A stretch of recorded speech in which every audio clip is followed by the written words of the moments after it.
Hello student, आज हम लोग कक्षा 11वीं में नया अध्याय शुरू करेंगे।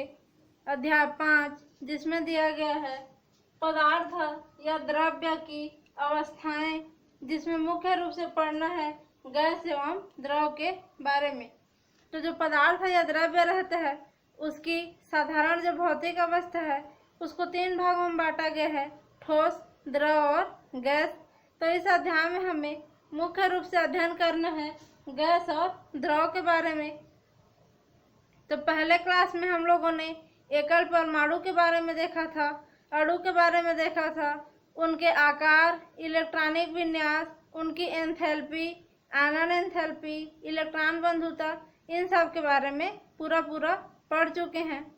अब इस अध्याय में हम देखेंगे कि जो भौतिक अवस्था है पदार्थ की, ठोस, द्रव और गैस, ये 3 प्रकार की रहती हैं और उनका जो रासायनिक गुण है पदार्थ का वो उसकी भौतिक अवस्था पर निर्भर नहीं करती हैं। माने किसी भी पदार्थ का जो रासायनिक गुण है वो भौतिक अवस्था पर निर्भर नहीं करेगा और अभिक्रिया का जो वेग है वही अभिकारक की भौतिक अवस्था पर निर्भर करेगा। इस अध्याय में हमें पदार्थ की तीनों अवस्थाओं को अलग अलग डिटेल से देखना है और उनके बारे में कुछ नियमों को बताया गया है जिसका स्टडी करना है। तो सबसे पहले जो पदार्थ या द्रव्य है या कण है उसके मॉडल के बारे में देखेंगे और उसकी 2 अवस्था कौन कौन सी हैं। तो कण मॉडल दिया गया था इसके लिए, तो उसमें बोला गया कि सभी पदार्थ जो रहते हैं बहुत छोटे छोटे कणों से मिल करके बने होते हैं और इन कणों का जो समूह है या एकत्र होने की जो क्षमता है जिसको एकत्रीकरण कहते हैं, जिसके कारण जो पदार्थ है कई अवस्थाओं में अलग अलग पाया जाता है। कोई भी पदार्थ छोटे छोटे कणों से मिलकर बनेगा और वे कण किस प्रकार से किसी स्थान पे, किसी वायुमंडल में या फिर किसी एक निश्चित आयतन में किस प्रकार से व्यवस्थित हैं उसी के आधार पे अलग अलग उसकी अवस्था रहती है, जो ठोस, द्रव और गैस के रूप में अलग अलग रहेगी। तो जो कण हैं, जो भी कण रहेंगे छोटे छोटे, वो एक खाली जगह के द्वारा अलग रहते हैं। माने कि ये एक कण है, ये एक कण है, ये एक कण है, इतने आयतन में ये कण है।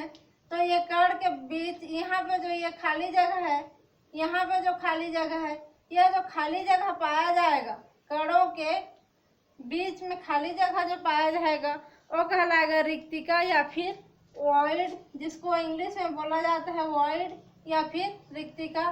तो ये वॉइड है, ये वॉइड है। इस प्रकार से जो कणों के बीच में खाली जगह पाया जाता है। अब कण जो हैं एक दूसरे से क्या करेंगे, अंतर क्रिया करेंगे, एक दूसरे से ये गति करेंगे, ये कण गति करेगा, ये भी गति करेगा, ये भी गति करेगा। तो आपस में गति करके आपस में इंटरेक्शन करेंगे, अंतर क्रिया करेंगे और ये जो टकराने की गति है तीनों की हर प्रावस्था में अलग अलग होती है। ठोस में अलग होगा, द्रव में अलग होगा और गैस में अलग होगा। तो इन्हीं तीनों गुण के आधार पे जो 2 अवस्था के बारे में यहाँ पर डिटेल से बताया गया है। तो जो पहली अवस्था है वो कहलाता है गैस की अवस्था। तो गैस के अवस्था में जो यह रिक्तिका है, खाली स्थान, वो बहुत ज़्यादा रहेगा। इतनी ज़्यादा रहता है कि जो कण का आयतन है, कणों का जो आयतन है गैस की कुल आयतन की तुलना में नगण्य होगा। माने कि ये जो कणों का आयतन है तो यहाँ पे जो कण रहेंगे उसका आयतन इस पूरे आयतन की तुलना में बहुत कम होता है, नापने योग्य नहीं रहता है, नगण्य रहता है। तो इन कणों का जो आयतन है इस पूरे आयतन की तुलना में बहुत कम रहेगा और यहाँ पे जो खाली जगह या फिर रिक्तिका की संख्या है बहुत ज़्यादा रहेगी। तो इस प्रकार की जो अवस्था है वो कहलाएगी गैस अवस्था। और इसमें अंतर आणविक जो क्रिया है, अब ये बहुत दूर दूर में है तो ये गति करेगा, ये भी गति करेगा, ये भी गति करेगा, तो ये गति करते भी हैं तो इनका टकराने की, एक दूसरे से अंतर क्रिया करने की जो गति है वो बहुत कम या फिर नगण्य होती है, और इनकी गति जो रहती है बहुत अधिक रहेगा, माने कि जोर जोर से गति करेंगे। अब खाली जगह मिल रहा है तो आराम से घूमेंगे, जोर जोर से, बहुत जोर से, तो गति तो करेंगे, लेकिन बिना किसी उद्देश्य के निरुद्देश्य ये अपने में मस्त होकर के गति करते हैं, और ना ही किसी से टकराते हैं, ना अंतर क्रिया करते हैं। और ये जो गति है सीधी रेखा में होती है, और गैस का आकार और आयतन इसमें निश्चित नहीं रहता है। मान ली गैस जो रहेंगे उसका आकार और आयतन निश्चित नहीं रहता है। गैस का ना तो आकार निश्चित रहता है, ना आयतन। और यहाँ पे इसमें सीधी रेखा में ये गति करेंगे, और बिना उद्देश्य के निरुद्देश्य यहाँ पे कण गति करेंगे। तो ये जो पहली प्रावस्था है कण मॉडल के आधार पे, ये कहलाएगी गैस की अवस्था। अब दूसरा अवस्था देखेंगे तो द्रव अवस्था। तो द्रव अवस्था में जो अंतर आणविक पृथक्करण का मान है 10⁻1 सेंटीमीटर से 10⁻1 सेंटीमीटर से 10⁻5 सेंटीमीटर रहता है। माने कि जो द्रव के कण में ये एक कण है, ये एक कण है, ये एक कण है, ये एक कण है, तो यहाँ पे इसको अलग करने के लिए ये जो दूरी है, ये दूरी है, ये दूरी है, इस दूरी का मान 10⁻1 सेंटीमीटर दूरी है, इसलिए सेंटीमीटर में, और 10⁻5 सेंटीमीटर से भी कम रहेगा, या फिर इन दोनों के बीच रहता है। तो ऋण में है ना 10⁻1, इसका मतलब क्या होगा, 1/10 बराबर 0.1 सेंटीमीटर। तो 0.1 सेंटीमीटर से भी और पास पास इसके कण यहाँ पे रहेंगे, तो इसमें रिक्तिका कम होगी, खाली स्थान कम होगा, और टकराने की और अंतर क्रिया करने की गति ज़्यादा होगी। तो ये जो प्रावस्था है यह कहलाएगी द्रव की प्रावस्था।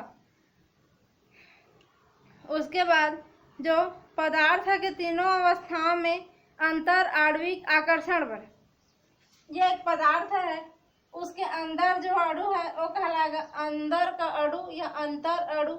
अब इनके बीच जो आकर्षण बल काम करेगा, इसके बीच आकर्षण बल काम करेगा, यह बल कहलाएगा अंतर आणविक आकर्षण बल। तो इसी बल का मान गैस में अलग होगा, द्रव में अलग होगा, और ठोस में भी अलग अलग होगा, जिसके कारण जो है इसके मान में अंतर रहता है। तो अलग अलग अवस्थाएं बन जाती हैं पदार्थ की। तो जो अंतर अणु परस्पर क्रिया या अंतर आणविक बल है उसको अब देखते हैं।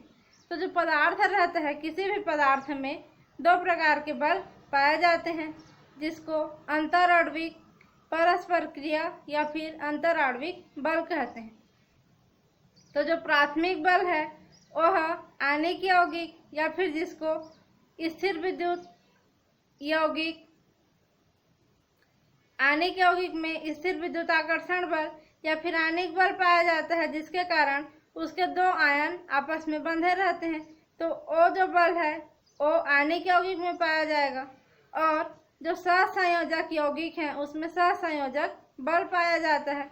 तो इन सब का स्टडी हम लोग पहले कर चुके हैं, तो इसको डिटेल में नहीं बताया गया है। तो ये जो सब बल हैं वो कहलाते हैं प्राथमिक बल।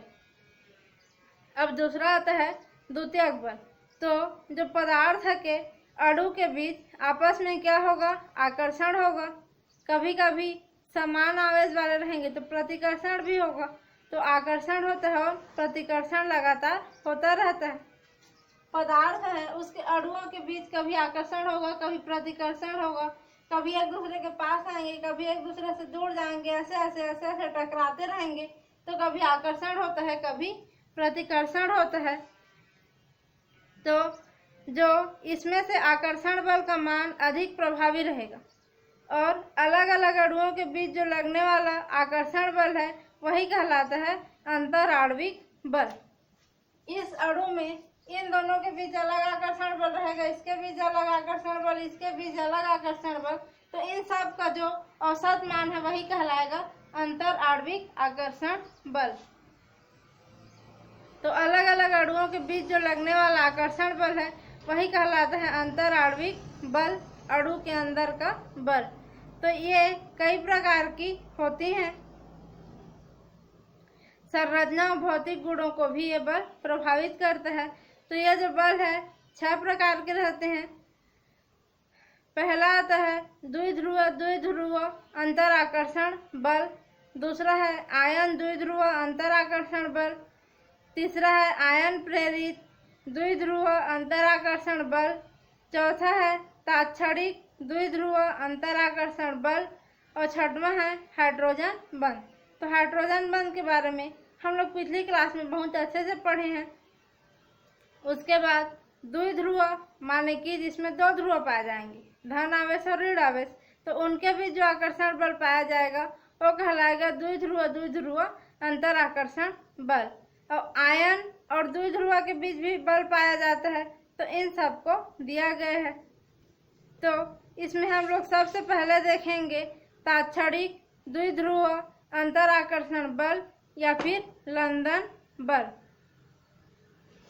तो जो तात्क्षणिक द्विध्रुव रहता है, तात्क्षणिक माने कोई भी यौगिक लेंगे, जैसे कि H2O2 लेते हैं। कोई भी यौगिक जैसे कि H2O2 लेंगे तो उसमें धन आवेश और ऋण आवेश नहीं पाया जाता है, क्योंकि जब H2 लेंगे तो H और H के बीच धन आयन और ऋण आयन में नहीं पाया जाएगा। Cl2 लेंगे तो Cl और Cl के बीच धन आवेश और ऋण आवेश नहीं पाया जाता है। तो इस प्रकार से जब समान यौगिक जो पाए जाते हैं और जो एक परमाणुविक यौगिक रहता है, जैसे हीलियम, नियान, आर्गन, क्रिप्टॉन, इन सब में जो बल पाया जाता है आकर्षण बल, उनका अध्ययन पहले स्पष्ट नहीं हो पाया था। तो सन 1930 में जो क्रिट्स लंडन नामक वैज्ञानिक थे, इन्होंने इसके बीच जो पाया जाने वाला बल था उसके बारे में अध्ययन किया और बताया, इसलिए उन्हीं के नाम पे इन बलों को लंदन बल नाम दिया गया है। तो यहाँ पे बताया गया है कि कोई भी जो परमाणु रहेगा उसमें तुरंत कुछ क्षण के लिए उसको बोला जाता है तात्क्षणिक। तत्क्षण के लिए या कुछ क्षण के लिए उसको बोलेंगे तात्क्षणिक। द्विध्रुव बन जाता है, माने कि एक तरफ धन आवेश बन जाएगा और एक तरफ ऋण आवेश, तो उनके बीच आकर्षण बल जब पाया जाता है तो वो कहलाता है तात्क्षणिक द्विध्रुव अंतर आकर्षण बल। तो यहाँ पे कोई सा भी हम लोग अणु लेंगे, जैसे ये एक अणु है, तो इसमें धन आवेश और ऋण आवेश नहीं पाया जा रहा है, लेकिन कुछ समय के लिए इधर ऋण आवेश आ जाएगा, इधर धन आवेश आ जाएगा। तो ये आंशिक रूप से आधा भाग ऋण आवेशित हो जाता है, आधा भाग धन आवेशित हो जाता है। तो इस प्रकार का जो तात्क्षणिक आवेश पाया जाता है वही कहलाता है तात्क्षणिक द्विध्रुव। तो इनके बीच जो आकर्षण बल पाया जाता है उसी को लंदन ने प्रस्तावित किया था। तो इसमें अणुओं में कई प्रकार से उसका मान बनता है। तो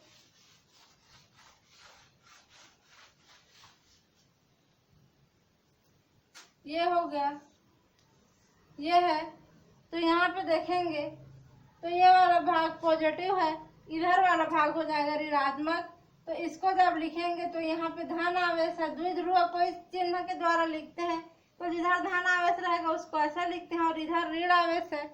इसी प्रकार से इस प्रकार से जब बनेगा तो इसमें धन आवेश और इस प्रकार से लिखेंगे। इसके बाद अगर इस प्रकार से बनता है, इस प्रकार से, तो यहाँ पे आ जाएगा धन आवेश। तो इसको इस प्रकार से लिखेंगे, यहाँ पे धन और इधर ऋण आवेश है। तो ऐसे इसको लिखा जाता है तात्क्षणिक द्विध्रुव को।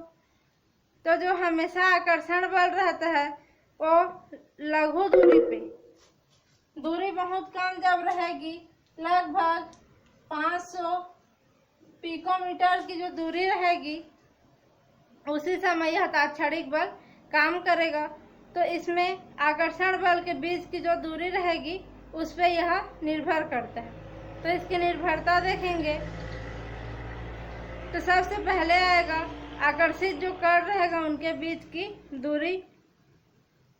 तो जो अंतर आकर्षण बल है, दो कणों के बीच की दूरी को हम लोग स्मॉल r से लिखेंगे, तो उसके छठवें घात के समानुपाती होगी। दूरी को r से लिखेंगे तो r का घात 6 इसके समानुपाती रहेगा।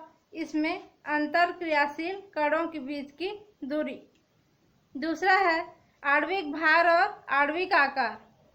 तो जो छोटा अणु रहेगा वह कम ध्रुवित रहता है और जो बड़ा अणु रहता है वह अधिक ध्रुवित रहेगा।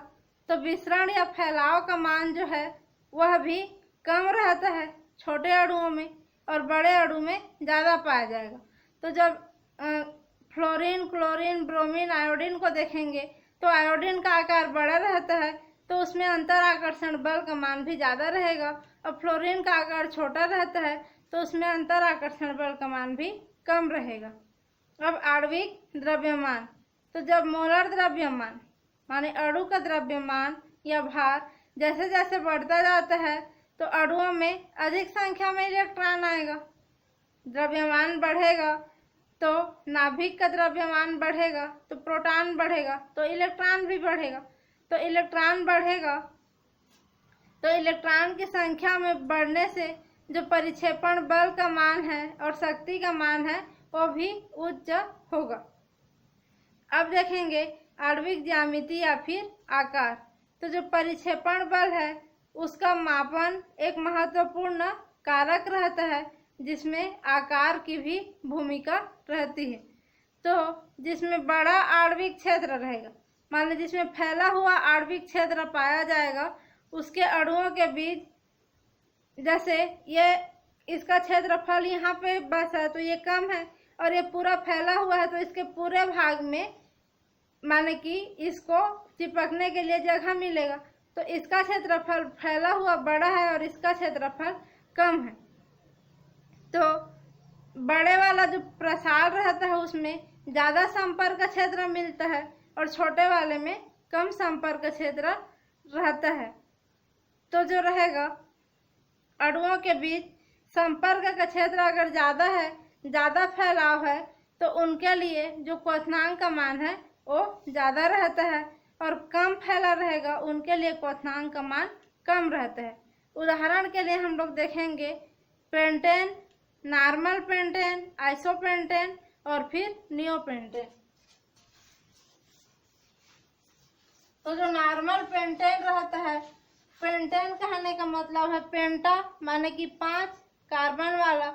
तो ये हो जाएगा CH3, CH2, CH2, CH2 और CH3। ये लंबा है, 1 2 3 4 5 तो कार्बन है। तो इसके लिए जो बॉइलिंग पॉइंट का मान रहता है वो रहता है 36.2 डिग्री सेंटीग्रेड। ये रहेगा।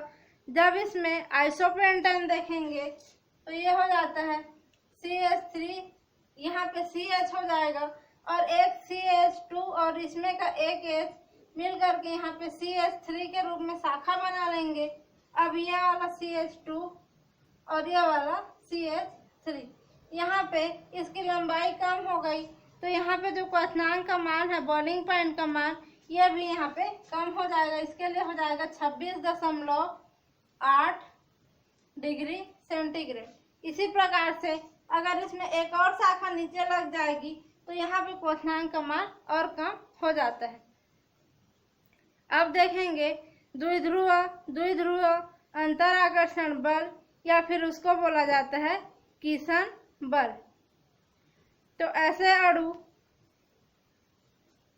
ऐसे अणु जिसमें द्विध्रुव पाए जाएंगे, माने कि 2 अणु लेंगे और दोनों अणुओं में द्विध्रुव पाया जाएगा, आंशिक धन आवेश और आंशिक ऋण आवेश।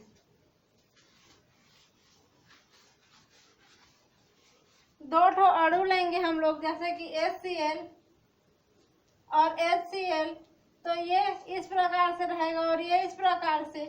तो यहाँ पे आंशिक धन आवेश H है और ये Cl वाला भाग है, तो यहाँ पे आंशिक ऋण आवेश आएगा। यहाँ पे H है तो यहाँ पे आंशिक धन आवेश आएगा और ये Cl वाला भाग है तो यहाँ पे आंशिक ऋण आवेश आएगा। तो ये आंशिक ऋण आवेश और आंशिक धन आवेश के बीच यहाँ पे जो आकर्षण बल पाया जाएगा यही कहलाएगा द्विध्रुव अंतर आकर्षण बल। तो इस प्रकार से द्विध्रुव अंतर आकर्षण बल भी पाया जाता है अणुओं के बीच, और ये आंशिक रूप से आते हैं, पूर्णतः स्थायी नहीं होते हैं, इसलिए उसको डेल प्लस और डेल माइनस से दर्शाते हैं। तो डेल प्लस का मतलब है आंशिक धन आवेश और डेल माइनस का मतलब है आंशिक ऋण आवेश। तो इस प्रकार के बलों को किसन बल भी कहा जाता है, क्योंकि इसका अध्ययन सबसे पहले किसन ने किया था। अब इन बलों की जो निर्भरता है उसको देखेंगे। तो जो ये बल है 1/r का घात त्रिघात के समानुपाती होता है, और ध्रुवित अणुओं के बीच के लिए 1/r का घात 6 के समानुपाती रहेगा, और r जो रहता है ध्रुवित अणुओं के बीच की दूरी है। जब ठोस रहता है तो उसके लिए 1/r के त्रिघात के समानुपाती रहेगा, और घूर्णन वाले जो अणु रहेंगे उसमें ध्रुवित अणुओं के बीच के लिए 1/r का घात स्क्वायर के समानुपाती रहता है किसन बल का मान। उसके बाद जो अणुओं की ध्रुवता है, तो अणु को द्विध्रुव आघूर्ण से मापते हैं। तो द्विध्रुव आघूर्ण का मान विद्युत ऋणात्मकता के मान पे निर्भर करेगा। माने कि कोई भी अणु जब द्विध्रुव होगा तो दोनों परमाणुओं की विद्युत ऋणात्मकता में अंतर होना चाहिए। जितना ज़्यादा विद्युत ऋणात्मकता में अंतर होगा द्विध्रुव आघूर्ण का मान भी उतना ही ज़्यादा रहेगा। उसके बाद देखेंगे द्विध्रुव प्रेरित द्विध्रुव अंतर आकर्षण बल। इसका मतलब है कि एक अणु पहले से द्विध्रुव रहेगा और दूसरा अणु में द्विध्रुव नहीं पाया जाएगा, लेकिन जो दूसरा अणु है पहले अणु के द्विध्रुव के कारण आंशिक रूप से द्विध्रुव हो जाएगा, तो उसको बोलेंगे द्विध्रुव प्रेरित द्विध्रुव अंतर आकर्षण बल। यहाँ पे एक अणु लेते हैं तो इस पे धन और ऋण आवेश है, तो ये द्विध्रुव अणु है। लेकिन जो दूसरा अणु लेते हैं इसमें धन आवेश और ऋण आवेश नहीं पाया जाता है, तो इसके प्रभाव से क्या होगा, इसको इधर आंशिक ऋण आवेश है, इधर आंशिक धन आवेश है, तो इसके प्रभाव से इसमें भी धन आवेश और ऋण आवेश बन जाता है। तो इसका उल्टा बनेगा, ऋण आवेश है तो इधर आंशिक धन आवेश बनेगा और इधर आंशिक ऋण आवेश बनेगा। तो द्विध्रुव के कारण प्रेरित होकर के इसमें भी द्विध्रुव बन जाता है। तो इस प्रकार का जो आकर्षण रहता है वो कहलाता है द्विध्रुव प्रेरित द्विध्रुव आकर्षण बल। और इसका मान निर्भर करेगा द्विध्रुव अणुओं की द्विध्रुव आघूर्णता पर। माने कि जो ध्रुवित अणु है उसकी द्विध्रुव आघूर्ण का मान जितना ज़्यादा रहेगा, द्विध्रुव की इसके लिए द्विध्रुव आघूर्ण का मान जितना ज़्यादा रहेगा उतनी जल्दी इसको भी यह ध्रुवित करेगा और प्रेरित करेगा। तो ज़्यादा मान रहेगा तो ज़्यादा प्रेरित करेगा। अब आएगा अध्रुवित अणु की ध्रुवणता। माने ध्रुवणता अधिक होने पर आकर्षण बलों की शक्ति अधिक होती है। अब यह अणु में ध्रुवणता का मान जब ज़्यादा होगा तो इसमें भी इसको आकर्षित होकर के ध्रुवित होने की क्षमता ज़्यादा होगी। अब आएगा अणुओं के बीच की दूरी। तो जो दोनों अणु के बीच की जो ये डिस्टेंस है, दूरी है, उस पर भी निर्भर करेगा। तो जो अंतर आकर्षण ऊर्जा का मान है वो 1/r का घात 6 के अनुक्रमानुपाती होता है। द्विध्रुव प्रेरित द्विध्रुव में जो अंतर आकर्षण ऊर्जा का मान है 1/r का घात 6 के अनुक्रमानुपाती होता है। ये हो गया खत्म यहाँ पे। अब देखेंगे ऊष्मीय ऊर्जा। तो जो ऊष्मीय ऊर्जा है, किसी भी तंत्र की ऊष्मीय ऊर्जा उसके परमाणु और उसके अणु की गति के कारण होती है और पदार्थ के ताप के समानुपाती होती है। जैसे जैसे ताप को बढ़ाएंगे तो उसमें गति करने की क्षमता बढ़ेगी। गति करने की क्षमता बढ़ेगी तो ऊष्मीय ऊर्जा का मान बढ़ेगा, और ऊष्मीय ऊर्जा का मान बढ़ेगा तो उस तंत्र के लिए औसत ऊष्मीय ऊर्जा का मान भी बढ़ेगा। तो यह कणों की गति के लिए जिम्मेदार होता है ताप, और गति जिम्मेदार होता है ऊष्मीय ऊर्जा को बढ़ाने के लिए। तो जो अंतरा अणुक एवं ऊष्मीय अन्य क्रिया जो पाई जाती है उसको देखेंगे। तो जो अंतरा अणुक बल का मान बढ़ता जाता है। जो गैस है, यहाँ पे लेंगे हम लोग गैस, फिर लेंगे द्रव, उसके बाद लेंगे ठोस। तो गैस के अणु में सबसे ज्यादा गति करने की क्षमता पाई जाएगी। माने गैस में हर अणु फ्री रहता है, आसानी से इधर उधर मूवमेंट करेगा, गति करेगा। तो गैस के लिए गति का मान बढ़ेगा तो ऊष्मीय ऊर्जा का मान भी बढ़ेगा। तो यहाँ पे गैस में सबसे ज्यादा गति होगी, फिर इससे कम गति द्रव में रहता है, और सबसे कम गति ठोस में रहता है। तो यहाँ पे जो ऊष्मीय ऊर्जा का मान है,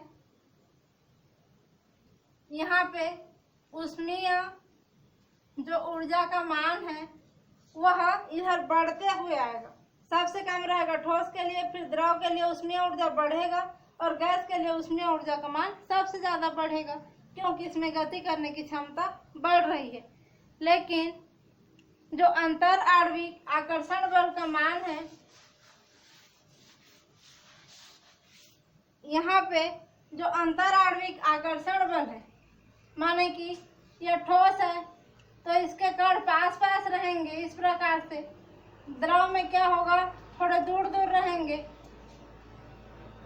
और गैस में क्या होगा, और दूर दूर रहेंगे। तो इनके बीच ज्यादा आकर्षण होगा, इसके बीच थोड़ा कम आकर्षण होगा, इसमें बहुत कम आकर्षण होगा। तो अंतर आणविक आकर्षण बल का मान गैस के लिए सबसे कम होगा और ठोस के लिए सबसे ज्यादा होगा। तो यहाँ पे जो अंतर आणविक आकर्षण बल है, आकर्षण बल का मान इधर बढ़ते हुए जाएगा, और ऊष्मीय ऊर्जा का मान इधर बढ़ते हुए जाएगा। यही है इसमें। अब देखेंगे बंधों के प्रकार, गलनांक और क्वथनांक के बारे में। तो इसको अगली क्लास में देखेंगे। आज के लिए बस यहीं तक।